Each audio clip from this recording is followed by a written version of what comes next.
शरीर में कोई कपड़ा नहीं था, चश्मे को कूटा गया, गला दबाकर मारा गया। 9 अगस्त 2024 कोलकाता लाल बाजार आरजीकर मेडिकल कॉलेज हॉस्पिटल से एक कॉल आता है। कॉल करने वाला पूछता है कि क्या आप डॉक्टर के पिता बोल रहे हैं?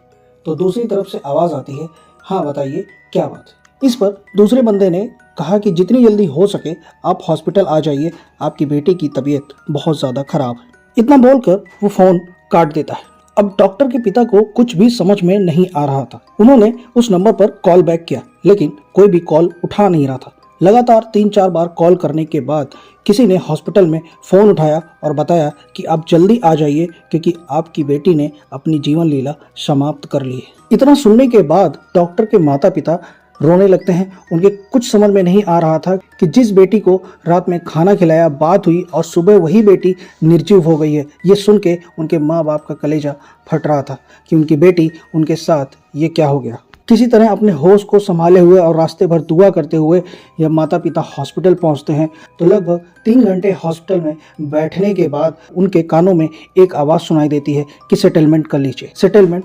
किस बात का सेटलमेंट? आखिर हुआ क्या है और किस बात का सेटलमेंट करना है?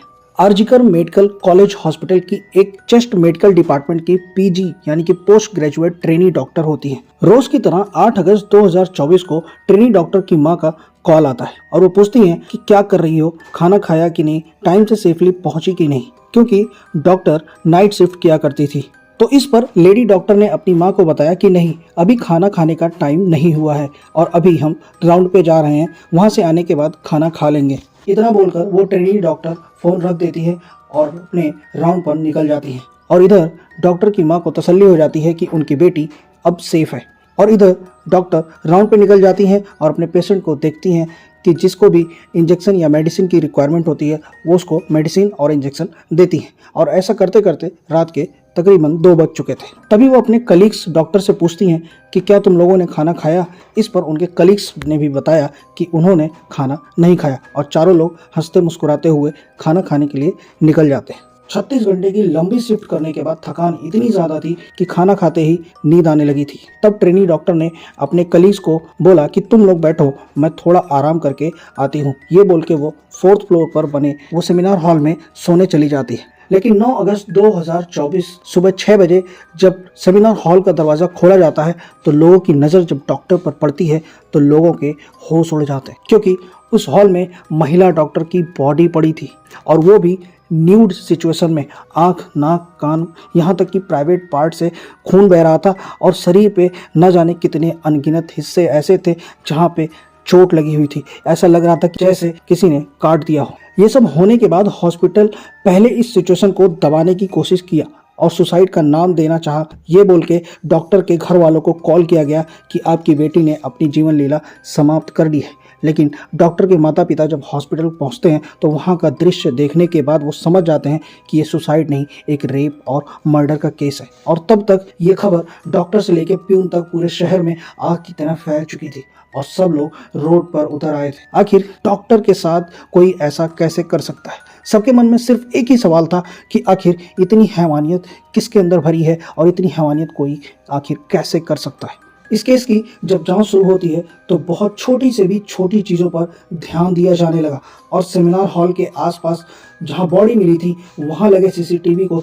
जब देखा गया तो पता चला कि 5 से 6 लोग सेमिनार हॉल के पास घूम रहे थे। तभी नीचे पड़ी हुई एक ब्लूटूथ डिवाइस पे उनकी नजर पड़ती है जो कि क्राइम सीन पर पड़ा हुआ था। उन सभी लोगों को जांच के लिए बुलाया जाता है जो सीसीटीवी कैमरे में घूमते हुए नजर आ रहे थे। उनके फोन का ब्लूटूथ ऑन करने को कहा जाता है। ब्लूटूथ ऑन करते ही उसमें से एक व्यक्ति का ब्लूटूथ उस फोन से कनेक्ट हो जाता है जो पुलिस के लिए प्राइम सस्पेक्ट होता है और वो व्यक्ति होता है संजय राय। जब पूछताछ की जाती है तो पता चलता है कि संजय राय एक सिविक वॉलंटियर होता है। सिविक वॉलंटियर वो होता है जिसको सरकार ने एक अलग से टीम बनाई है और जिसको 10-12 हज़ार रुपए की सैलरी दी जाती है कि जब भी कोई हॉस्पिटल में किसी भी पेशेंट को कोई इमरजेंसी सेवा की ज़रूरत हो या मेडिसिन की ज़रूरत हो, किसी भी चीज़ की ज़रूरत हो, तो ये लोग उसको हर चीज़ मुहैया कराते हैं और ये हॉस्पिटल में कभी भी आ और जा सकते हैं, इनको कोई भी नहीं रोक सकता। लेकिन संजय राय से जब पूछताछ की गई और उसके फ़ोन को चेक किया गया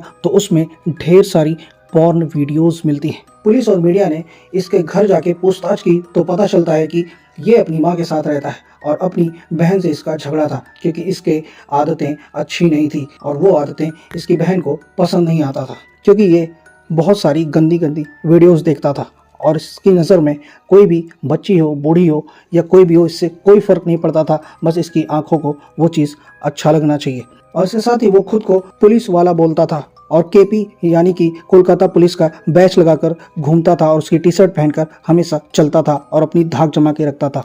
यही सब बहुत सारी आदतें थीं जो उसकी बहन को भी नहीं पसंद थी। आसपास के लोगों ने भी बताया कि संजय राय ने 4 शादी की है।